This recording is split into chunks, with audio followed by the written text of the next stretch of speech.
Λοιπόν, ας μιλήσουμε για την TSH, τη θηρεοειδοτρόπο χορμόνη. Είναι, ξέρετε, ο βασικός δείκτης για το πώς πάει ο θηροειδής μας. Όμως, όποιος παρακολουθεί τον θηροειδή του ξέρει καλά ότι οι τιμές της μπορεί να είναι απρόβλεπτες. Σε αυτή την ανάλυση θα δούμε ακριβώς γιατί συμβαίνει αυτό. Και ερχόμαστε στο μεγάλο ερώτημα που βασανίζει τόσους πολλούς. Γιατί αυτή η TSH δεν κάθεται ποτέ ήσυχη? Τη μια εβδομάδα ένα αποτέλεσμα, την επόμενη ένα άλλο, χωρίς να έχει αλλάξει φαινομενικά τίποτα. Είναι λόγος για να ανησυχούμε? Γιατί τόση αστάθεια? Εντάξει, πάμε να το δούμε βήμα-βήμα. Νομίζω αυτή η φράση τα λέει όλα. Πρέπει να σταματήσουμε να σκεφτόμαστε την TSH σαν έναν ψυχρό αριθμό, σαν κάτι σταθερό. Είναι μια ζωντανή ορμόνη, δυναμική, που αντιδρά σε ό,τι συμβαίνει μέσα και έξω από το σώμα μας. Με αυτή τη σκέψη στο μυαλό, ας ξεκινήσουμε την εξερεύνηση. Ας ξεκινήσουμε λοιπόν από τους παράγοντες που είναι έξω από το σώμα, αλλά επηρεάζουν άμεσα αυτό που βλέπουμε στο χαρτί των εξετάσεων. Και ο πρώτος σταθμός μας, παραδόξως, είναι το ίδιο το εργαστήριο. Σκεφτείτε το εξής. Κάθε μεγάλο εργαστήριο χρησιμοποιεί τα δικά του μηχανήματα, τις δικές του χημικές μεθόδους, τα δικά του, ας πούμε, μαραφέτια. Αυτές οι μέθοδοι έχουν διαφορετική ευαισθησία, μπορεί να βλέπουν ελαφρώς διαφορετικές μορφές της TRSH και έχουν άλλους τρόπους ρύθμισης. Το αποτέλεσμα, το ίδιο ακριβώς αίμα, μπορεί να δώσει διαφορετική τιμή TSH αν πάει σε δύο διαφορετικά εργαστήρια. Και εδώ είναι που τα πράγματα γίνονται ακόμα πιο ενδιαφέροντα. Πέρα από τη μέθοδο, κάθε εργαστήριο ορίζει και τα δικά του φυσιολογικά όρια. Δείτε το παράδειγμα. Μια τιμή TSH στο 4,5 μπορεί στο εργαστήριο Α να ανάψει ένα καμπανάκι, ενώ στο εργαστήριο Β να θεωρείται απόλυτα φυσιολογική. Γι' αυτό είναι κρίσιμο να γίνεται η σύγκριση πάντα με τις τιμές αναφοράς του ίδιου εργαστηρίου. Και σαν να μην έφτανε αυτό, ακόμα και αν κάποιος πηγαίνει πάντα στο ίδιο μέρος, πάλι μπορεί να δει μικρές αλλαγές. Μια νέα παρτίδα χημικών, μια καινούρια ρύθμιση στο μηχάνημα, αυτά μπορούν να φέρουν μια μικρή απόκλιση. Είναι κάτι τεχνικά αποδεκτό, αλλά για εμάς που βλέπουμε τον αριθμό, μπορεί να είναι πηγή άγχους.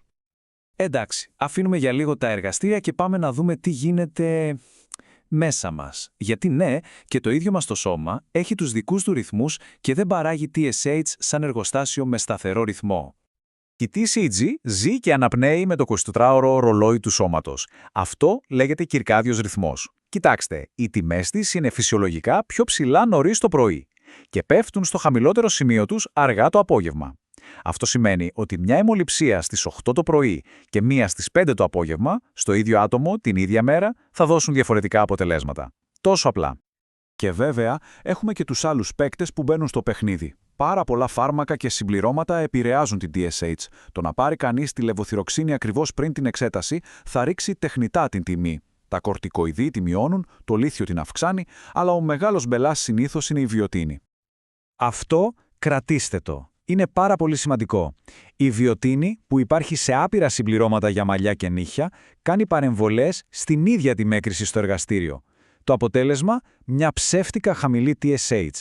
Γι' αυτό, η διακοπή της για τουλάχιστον 2, ιδανικά 3 μέρες πριν, είναι απολύτως απαραίτητη. Και τέλος, ας αποδεχτούμε και κάτι άλλο. Το σώμα δεν είναι ρομπότ. Υπάρχει πάντα ένας φυσικός θόρυβος. Μια περίοδος με πολύ άγχος, μια-δυο νύχτες κακού ύπνου, ακόμα και ένα απλό κρύωμα, όλα αυτά μπορούν να προκαλέσουν προσωρινές, μικρές αλλαγές στην TSH που δεν σημαίνουν απολύτως τίποτα σε βάθος χρόνου. Ωραία. Αφού είδαμε όλους αυτούς τους παράγοντες που μπορούν να πειράξουν τη τιμή, ήρθε η ώρα να φτάσουμε στην καρδιά του θέματος. Να αλλάξουμε τον τρόπο που σκεφτόμαστε για την TSH. Αυτή είναι η κεντρική ιδέα. Το να κολλάμε σε έναν και μόνο αριθμό, ειδικά όταν αυτός παίζει γύρω από τα όρια, είναι συνταγή για παρεξηγήσεις και κυρίως για αχρίαστο άγχος. Αυτό είναι το κλειδί. Αυτό πρέπει να θυμόμαστε. Η τάση, δηλαδή η πορεία των τιμών μέσα στον χρόνο, είναι πολύ πιο σημαντική από έναν μεμονωμένο αριθμό. Το να βλέπουμε αν η TSH σταθερά ανεβαίνει, σταθερά πέφτει ή μένει σε ένα εύρος, αυτό είναι που μας δίνει την πραγματική πληροφορία. Και πάνω απ' όλα, στο τέλος της ημέρας, οι αριθμοί πρέπει να υπηρετούν τον άνθρωπο, όχι το αντίστροφο. Το πώς νιώθει κανείς, αν τα συμπτώματα είναι υπό έλεγχο, αν υπάρχει ευεξία, αυτό είναι ο βασιλιάς. Η κλινική εικόνα έχει πάντα τον τελευταίο λόγο. Και τώρα ας γίνουμε λίγο πιο πρακτικοί. Τι μπορεί να κάνει κάποιος για να μειώσει αυτόν τον θόρυβο και να έχει όσο το δυνατόν πιο καθαρή και συγκρίσιμη εικόνα από τις εξετάσεις του? Λοιπόν, εδώ έχουμε ένα απλό σχέδιο δράσης με 5 χρυσά βήματα. Πρώτον, και το πιο απλό, συνέπεια στο εργαστήριο. Πάντα το ίδιο. Δεύτερον, ο χρονισμός. Αιμοληψία πάντα το πρωί, ιδανικά μεταξύ 7 και 11. Τρίτον, η προετοιμασία. Όχι λεβοθυροξίνη, όχι βιοτίνη πριν την εξέταση. Τέταρτον, προσπαθούμε για παρόμοιες συνθήκες κάθε φορά, για παράδειγμα πάντα με νηστεία. Και πέμπτο, το πιο δύσκολο, υπομονή. Μετά από μια αλλαγή στη δόση, το σώμα χρειάζεται τουλάχιστον 6 με 8 εβδομάδες για να σταθεροποιηθεί η TSH. Συμπερασματικά, η TSH είναι ένα φανταστικό διαγνωστικό εργαλείο, αλλά δεν είναι αυτόματο. Απαιτεί ερμηνεία. Οι διακυμάνσεις της είναι τις περισσότερες φορές φυσιολογικές και αναμενόμενες.